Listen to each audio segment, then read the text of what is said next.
and welcome to episode 57. Azario didn't go to heaven of the Unqualified Game Chat. Holy shit, that is not how I expected that to start. I had to rhyme it. Joining me today, Spencer, the Legacy. Hello, everyone. Spencer, you're looking good. Thank you. I need a haircut. It's getting long. When the triangle starts to fall, that's when I gotta get it cut. Yeah. Do you ever let it just grow? Do you ever just say maybe? No, it just doesn't look good. I look like a monk. Well, there's like the bowl cut, like weird monk hair. That's what this looks like, flat.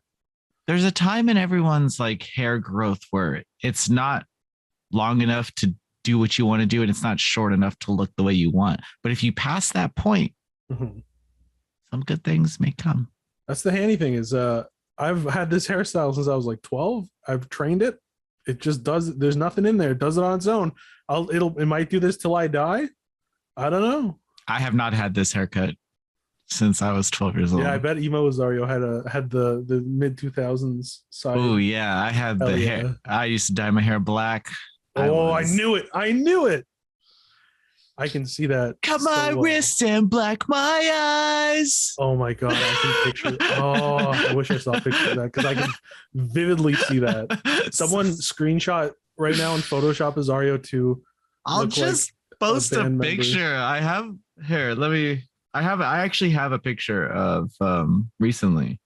Someone sent me a picture of what I thought you meant you recently dyed your hair black. Yeah, let's see if that's me. Whoa, that's you? Yeah. Look like you're in fucking Smosh. Whoa. This is just for the video, people. Oh my god. Wearing the dare. For the audio people, picture a Smosh man, one of the two, and then make him emo. And that's what Azario looks like. It's great. Thank you for sharing that. No problem.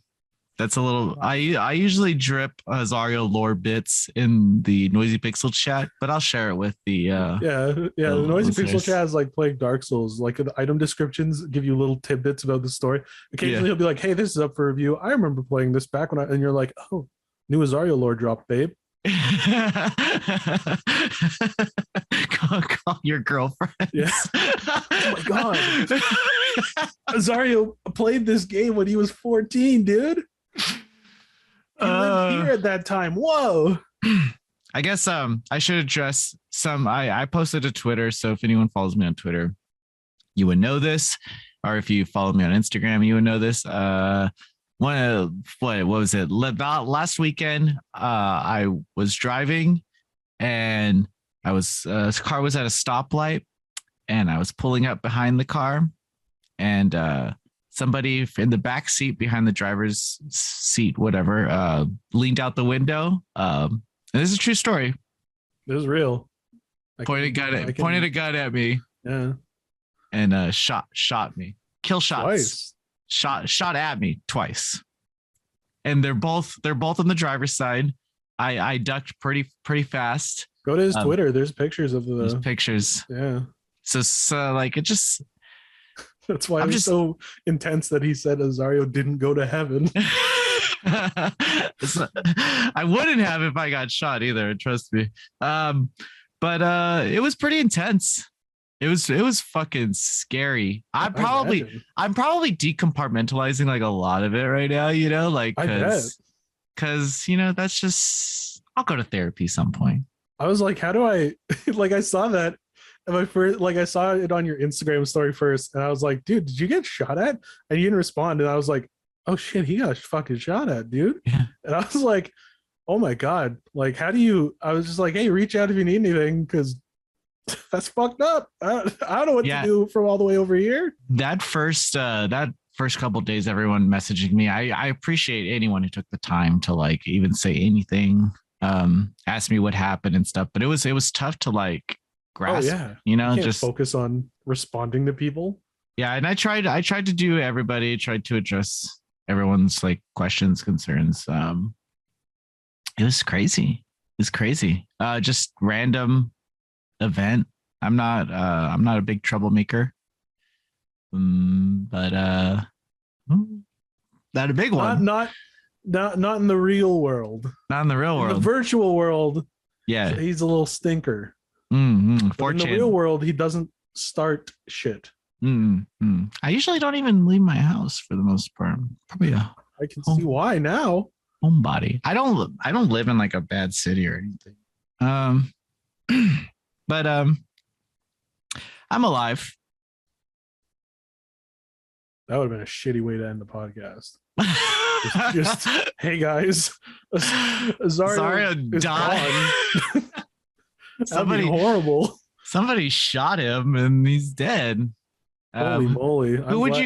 Would you continue it? No, I wouldn't be like. Anyway, moving on. Our new host, Bailey. Let's go into our favorite segment: Yay or Nay. God, I would like. I was. That's great.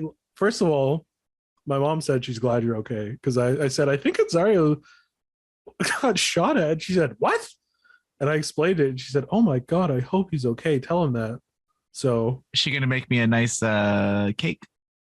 I don't know. You live thousands of miles away, but I'm sure if you cupcake, I don't think that affects how it would send in the mail. I don't think it would reach you in a state where you want to eat it. She didn't even try. So I mean, she made muffins. Those are ship pumpkin muffins. What a great mom.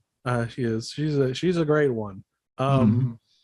But yeah, no, it was that was just great. I was like, man, I don't want to like reach out too much because like he's probably just needs a fucking break from like I don't want him to feel like he has to respond. But damn, you know what it was? I mean, it was. I was reviewing Death Stranding. The director's cut on PC, and I kind of just dove into that game head first. That's probably a good game to decompartmentalize with. Just forget just walking. Yeah, just forget the world and just like kind of enjoy the surroundings. That game gets so fucking big. Yeah, it is. It's a weird game. Regardless of that, I'm glad you weren't shot to death. And I'm glad I'm here to talk to everybody about video games. Yeah. In an unqualified manner. Yeah. So viewers, you gotta appreciate what you got. Azario was in a dangerous situation. So you gotta everybody reach out to Azario.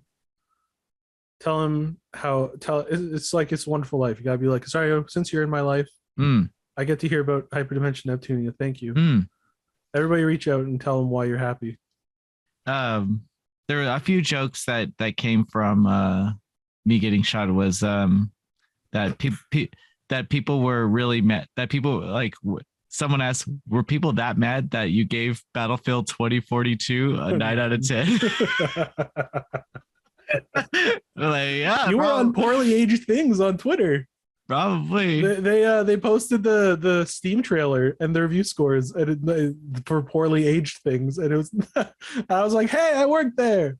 The thing about that game and that score is, I think the week that I played through it and just like always being with the party and always having everything kind of handed to me in terms of like, we're playing this mode now, we're do this now, you know, type of thing. I had a lot of fun, but I'm honestly probably not the best Battlefields reviewer.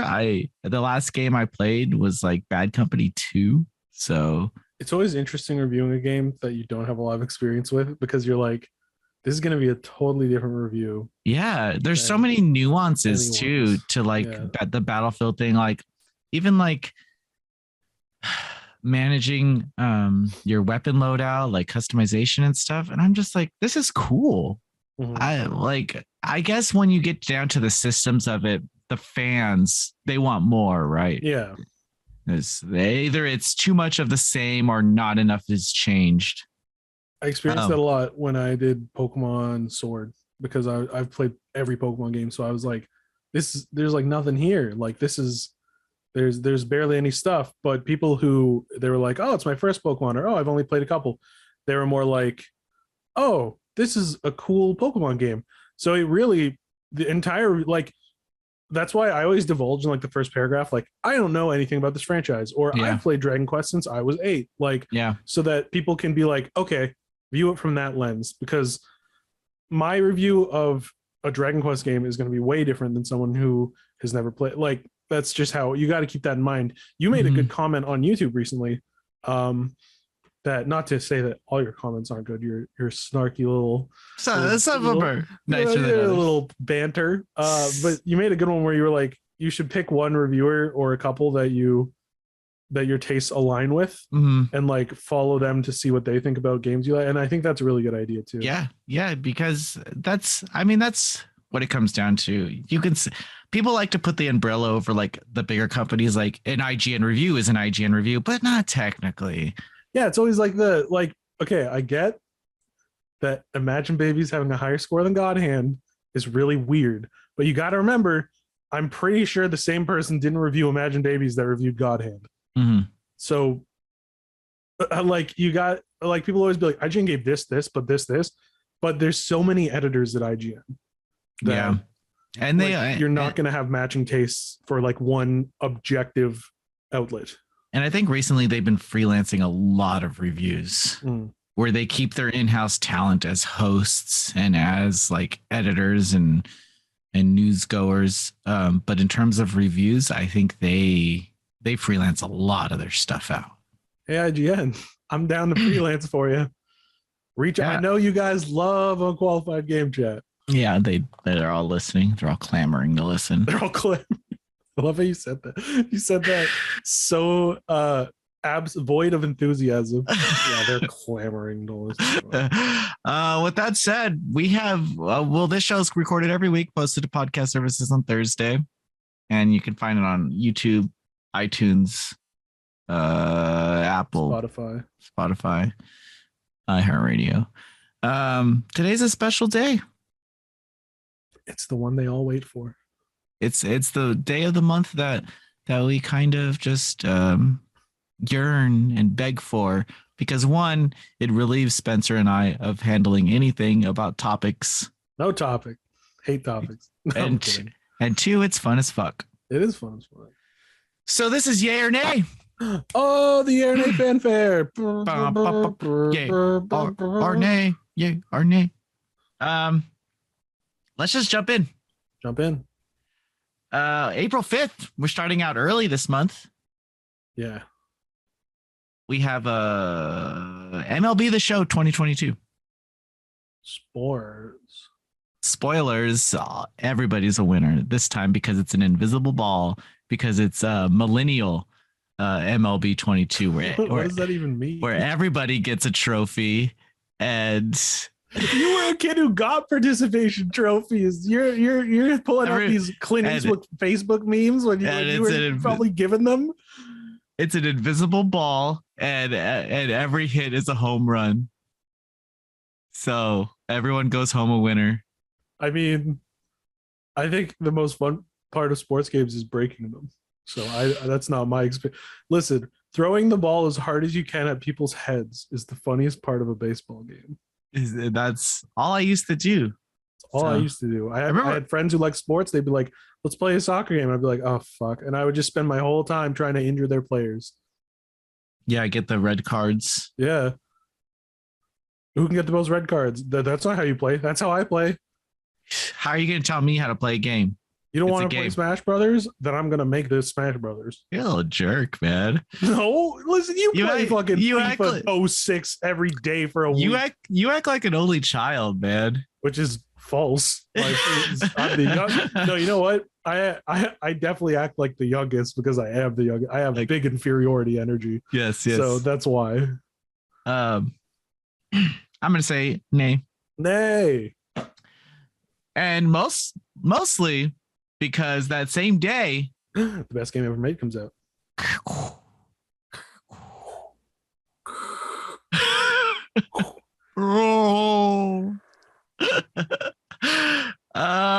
Lego Star Wars, the Skywalker saga. The best game ever made. I saw it in person, E3 2019, and I was like, okay, I like Lego games. I think they're like Muso games where it's like, I had a long day. I don't want to play dang the mess. No, what's the puzzle game? It's not the messenger. It's the the puzzle game where it's the first person puzzle game. I don't want to fucking play something like that after a long day. Yeah, the puzzle game. I don't want to play Mario, Lego Goku. I don't want to play the puzzle game. I want to play Lego game. I want to play the baby game. So I was like, okay, so I'll go see Lego Star Wars because I like Lego games, and I'm probably going to be the nicest about it because I enjoy them, and I think they're fun. And then I walked out and I was like, this shit just looks like a fucking cool game. This is a wild divergence. Literally watch every trailer for this game that's come out in the past few months, and it's an emotional roller coaster. There's like serious moments, and then they'll have like a funny little Lego joke. But the music, fuck, the music is so good. It's which one are you most excited to play through? I'm gonna be the only person in the world to give this answer. Okay. The Phantom Menace. You know what? I'm with you. I was a little 4-year-old boy, 3 or 4. Phantom Menace was coming out. First thing I ever saw of Star Wars, I was at like KFC or Taco Bell or something. They had toys. I saw a picture of Darth Maul in front of the desert with a bunch of toys of Jar Jar and shit. And I was like, that's probably the coolest thing I've seen in my whole life. So I have a ridiculously nostalgic attachment to the Phantom Menace. I'm not saying it's good. It has the best lightsaber fight, maybe. The Darth Maul fight's really good. But, yeah, except for the pacing issues where the laser doors are in the middle. Yeah, the laser doors are funny. Let's slow this fight down to a fucking snail crawl for no reason. But it does show their characters, which is neat. But listen, as a little prequels boy who they're bad, but I love them. But back to the doors. Yeah, back to the doors. Why were they even there in the first place? Like, in what's purpose did those doors serve? My guess is to have a device that can go boom. Okay, now we can cut to Jar Jar. Okay, now we can cut to Anakin. But I'm saying cut. No, in universe. Yeah, in universe. What purpose did those doors serve? Careful, if you say that too loud, they'll write a book about it. Oh fuck! I would think maybe airflow. Maybe airflow, because listen, there's a Star Wars book about fucking everything. I've read the Tarkin book. You know, the guy who says, "You may fire when ready." I read a book about him, and it was fucking cool, and I liked it. But they'll write a book about that door if you're not careful. Is that one Star Wars game on PlayStation, the Masters of Terras Kasai? Man, Terrakasi or whatever. Terrakasi. Oh, I remember that game. Is there a book on that? Probably. I guarantee someone has referenced it. Because everything gets referenced at some point in some media to be like, oh, remember, like, here's a fun Easter egg. That's neat. So I'm sure someone has been like, I must use Terrakasi in this battle. I'm pretty sure it's Kasai. Is it? I'm pretty sure. I don't remember. I played it at a friend's house. I'm not going to fight you on it, but I believe you. On that, you're just a little boy watching. I was a little boy, and I was so excited for the Phantom Menace, and I thought it was the coolest movie ever because it had Jar Jar, and he was funny, and he stepped in doo-doo and shit, and I was 4, so that was the funniest. We saw in doo-doo. You just step in the doo-doo, and as a little kid, I'm like, that's the funniest shit I've seen in my life. How wooed! He shocks himself on the pod racer, and I'm like, it's working. Oh man, I had the Phantom Menace backpack. I had a CD case to put PC games in based on Anakin's backpack. I had all the Phantom Menace shit. So even though Phantom Menace is probably like it's one of the worst ones. I think 2, 8, and 9 aren't good, but even though Phantom Menace is objectively not good, I have a deep love for it, and I can't wait to play that and Revenge of the Sith, because Revenge of the Sith is a cool movie. So, what about you? What one are you going to play first? A New Hope. Ah, I see. The safe choice, the Ryu of that's good. It's a good pick. I mean, like, are you going to do 4, 5, 6, 1, 2, 3? That's what my head is planning on doing. Yeah. But I feel like after 1, 2, and 3, I'm going to get so burnt out and I'm not going to play. I'm gonna plat it. 7, 8, 9. I'm gonna plat it. How long are the games? The trophy list leaked for this game, and it's gonna take a long fucking time to plat. But like to just go through the story, not super long. I can't. Most likely games are probably like 10, 15 hours. It's not. It's a total remake, correct? Yeah, it's a complete remake of all the stages and all that good stuff. I can't. Resounding yay. Resounding yay. It's the biggest Pre-ordered. I have pre-ordered it, and I'm probably going to get it for review. And I was like, I got to make sure I have it day one. If I don't get it for review, I need to make sure I have it. Pre-ordered collector's edition, which comes with a little Luke minifigure with a blue milk mustache. Beautiful. That's real. Beautiful. Moving on. 2 days later, Blast from the Past is what we'll call this one. Mm-hmm. A very divisive RPG, JRPG from our younger years. We have Chrono Cross, the Radical Dreamers edition. I'm excited for that. I've never played Chrono Cross. I played Chrono Trigger, but not Cross. I played Chrono Cross on my PSP. Nice. That's sick. I think I've told the story on the podcast where I keep adding Chrono Cross to my Vita and being like, I'm going to play it. I never have. So this is my opportunity. So I was almost in your boat, but not. I own the physical game. But Did you get on that Square Enix sale when they were selling PS1 games and shit? Yeah, because I think it's the green greatest hits version. Yeah. And they own like 2014 or something. They had like Final Fantasy 9 and Chrono Cross and shit. And I was like, how do you have copies of that on your official store? They were just getting rid of that warehouse shit, dude. Yeah. I'm gonna say yay because I think maybe returning to this game as an adult will give me a different. It's a lot like Suikoden, where there's like 50 playable characters, and you ever play Suikoden? Again, they're both on my Vita, 1 and 2. In 1 and in 2, I guess. But in 1 specifically, you get like this island, and it becomes your base. And then from then on, you can continue the story, or you can go to all the places that you were before and enlist people. And then because isn't it based on some myth of like 58 warriors or something? Yeah, and then they give you tasks to enlist them. But cool. It's really, there's a lot of secret, get around to that too. Secret ones. It's a fun game. Yeah, fun game. Gotta get there. So Chrono Cross is a yay for me. Not a resounding yay, but yay. Not a Lego Star Wars yay. No. It's that same day, another remake, House of the Dead remake. That is. I love House of the Dead. I'm gonna say I saw the trailer for this game and I mini threw up, and then I spit up the mini throw up. I spit it on the ground, and in it the throw up spelled out 3 letters: nay. Whoa. I'm gonna say yay because nostalgia.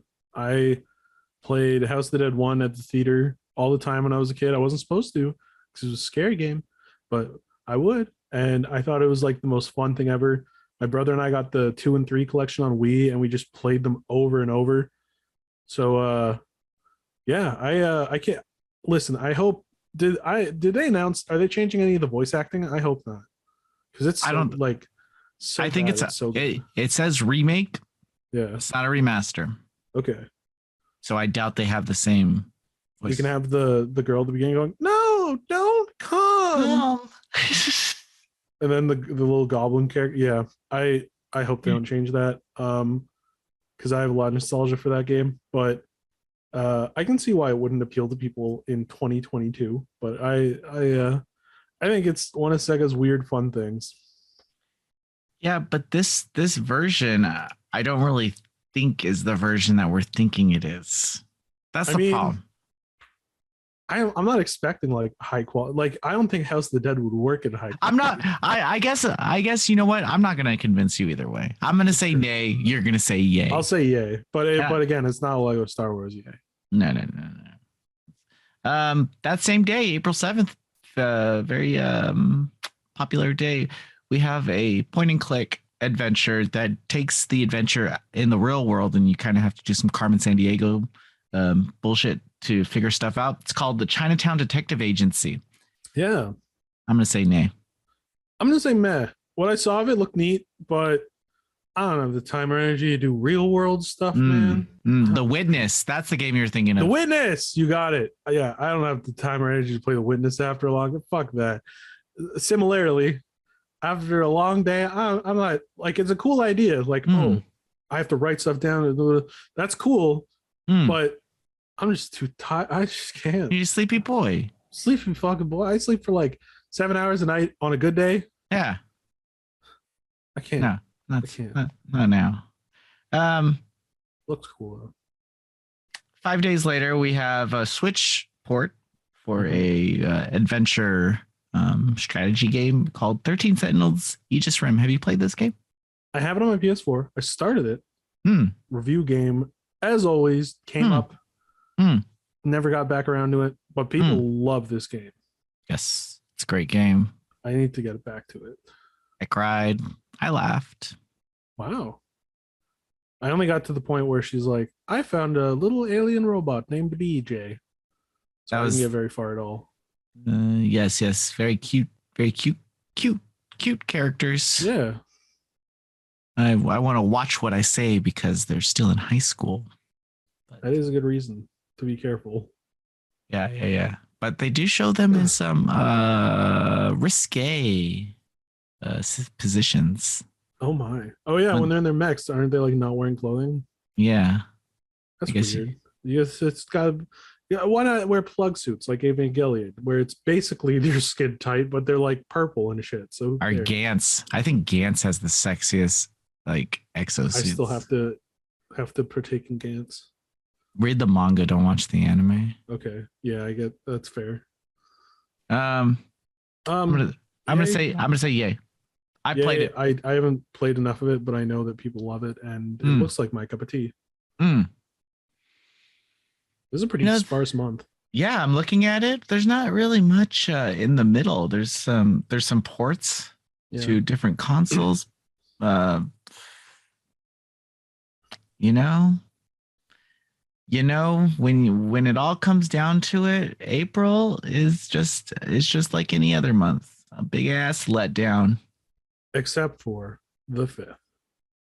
Except everything's like in the get Lego Star Wars. You have this like Ninja Gaiden style fighter. I think it's more like Shinobi. It's called Genryo 2. It's I've not even heard of that. It's actually a sequel to an old like 90s game, and they created a sequel to it, and this from the same developers and everything, and so looks cool. They kept like Rocky Remastered coming out too. Do you know who that is? I didn't know what that was. I saw a Let's Play of it when I was 14, and I was like, that looks neat. So on April 22nd, I'm gonna say Genryo 2. I'm gonna give that a yay. I'm gonna follow your example because I respect your opinion. I'm gonna say yay because I like Shinobi and Ninja Gaiden. I like Sega style 2D action fighters. You know? They knew how to do it. Yeah, it was just hard as hell, but they knew how to do it. Different color schemes and stuff. Yeah, I played Revenge of Shinobi so much. Yeah. We have this game called on April 28th.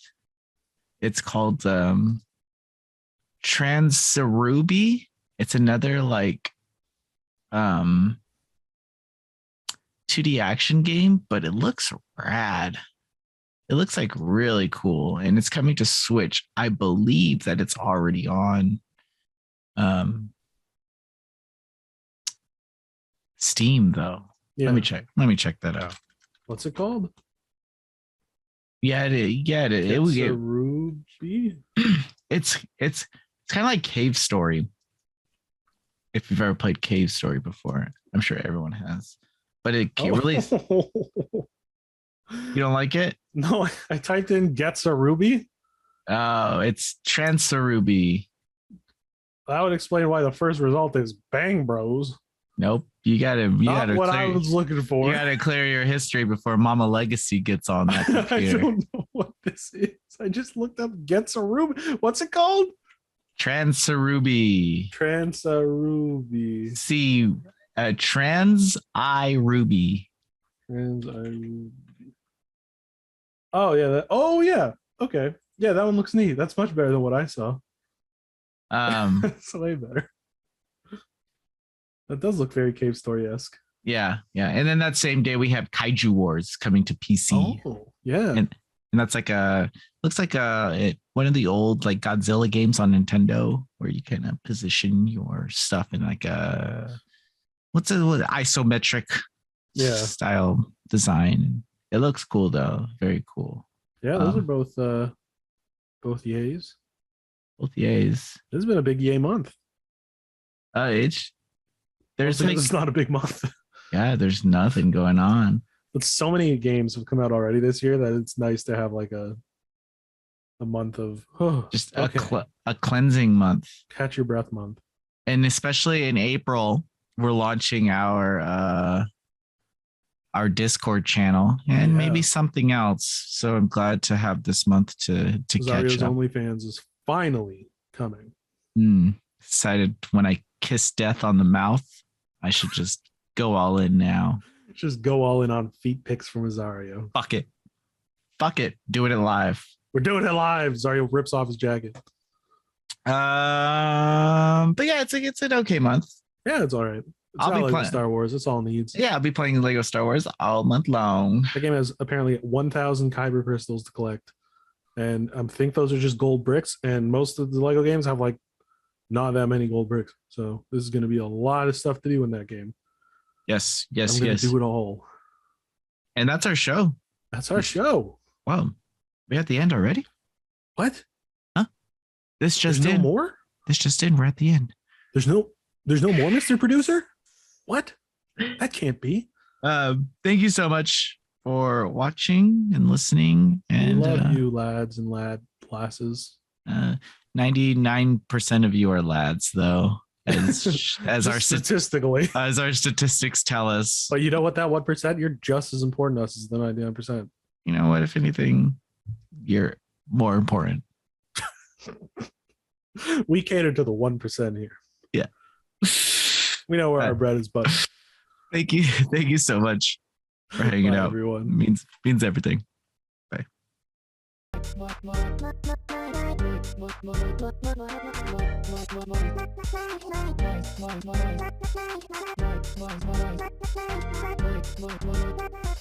Noisy Pixel.